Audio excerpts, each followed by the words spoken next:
Gold trusted gold buyers తాకట్టులో ఉన్న బంగారాన్ని విడిపించి ఈ రోజు ఉన్న మార్కెట్ ధరకే కొనబడును. మరిన్ని వివరాలకు సంప్రదించండి 7771077720.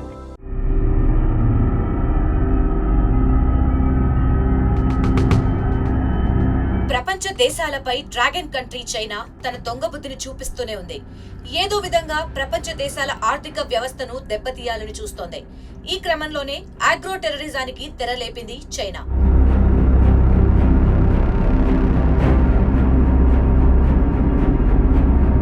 నాలుగేళ్ల క్రితం చైనా నుంచి వ్యాపించిన కరోనా ప్రపంచాన్ని వణికించింది. మానవ మనుగడనే ప్రమాదంలోకి నెట్టింది.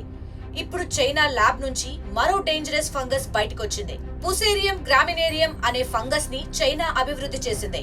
ఈ ప్రమాదకరమైన ఫంగస్ బయోలాజికల్ పాథోజన్ ను అక్రమంగా తరలిస్తున్న ఇద్దరు చైనా శాస్త్రవేత్తలను అమెరికా అరెస్ట్ చేసింది. మిచిగన్ యూనివర్సిటీలో పరిశోధనల కోసం ఫంగస్ తరలిస్తున్న జియాన్ జుయాంగ్ లియూలను ఎయిర్పోర్ట్ లో FBI అదుపులోకి తీసుకుంది. వారిపై కుట్ర, స్మగ్లింగ్ తో పాటు తప్పుడు ప్రకటనలు చేశారని వీసా ఫ్రాడ్ కేసు కూడా నమోదు చేసింది.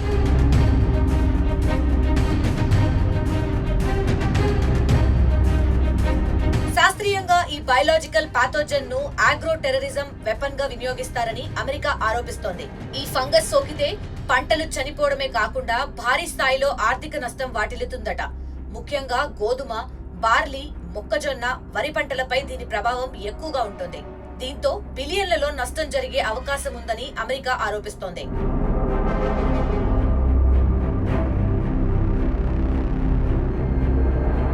ఫుసేరియం గ్రామినేరియం వల్ల పంటల నష్టమే కాదు, ఆ ఆహారం తిన్న మనుషులకు కూడా రకరకాల వ్యాధులు సోకే అవకాశం ఉంది. వాంతులు, లివర్ డ్యామేజ్ జరిగి మనుషులు రోగాల బారిన పడే ప్రమాదం ఉంది. అంతేకాకుండా ఈ ఫంగస్ కారణంగా జంతువుల్లో ప్రత్యుత్పత్తి సమస్యలు ఏర్పడే అవకాశం ఉందని నిపుణులు చెబుతున్నారు.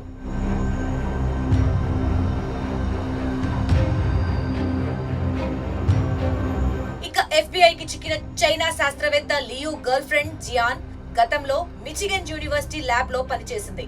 ఈ క్రమంలోనే యూనివర్సిటీలో బయోలాజికల్ పాథోజన్ ఫంగస్ పరిశోధనల కోసం ప్రయత్నాలు జరిగాయి. జియాన్ గతంలో చైనాలోనూ ఇదే వ్యాధికారక పాథోజన్ పై పరీక్షలు చేపట్టింది. ఇందుకోసం జియాన్ కు చైనీస్ ప్రభుత్వం ఫండింగ్ కూడా ఇచ్చింది.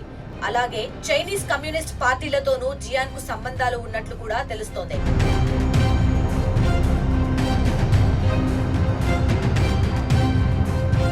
గత కొన్ని రోజులుగా అమెరికా, చైనా మధ్య ట్రేడ్ వార్ జరుగుతోంది. అమెరికాతో ముదురుతున్న విభేదాల కారణంగానే చైనా ఈ కుట్రకు తెరలేపిందని అనుమానాలు వ్యక్తమవుతున్నాయి.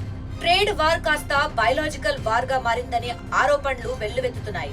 ఇక అమెరికా ఆహార సరఫరా వ్యవస్థను దెబ్బతీసేందుకు చైనా ప్రయత్నిస్తుందని FBI డైరెక్టర్ కాష్ పటేల్ మండిపడ్డారు. మరి దీనిపై చైనా ఏ విధంగా స్పందిస్తుందో చూడాల్సిందే.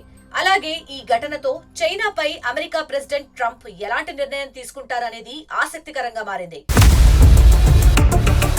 ఇండియా పాకిస్తాన్ తాజా అప్డేట్స్ కోసం డౌన్లోడ్ చేసుకోండి RTV లైవ్ యాప్.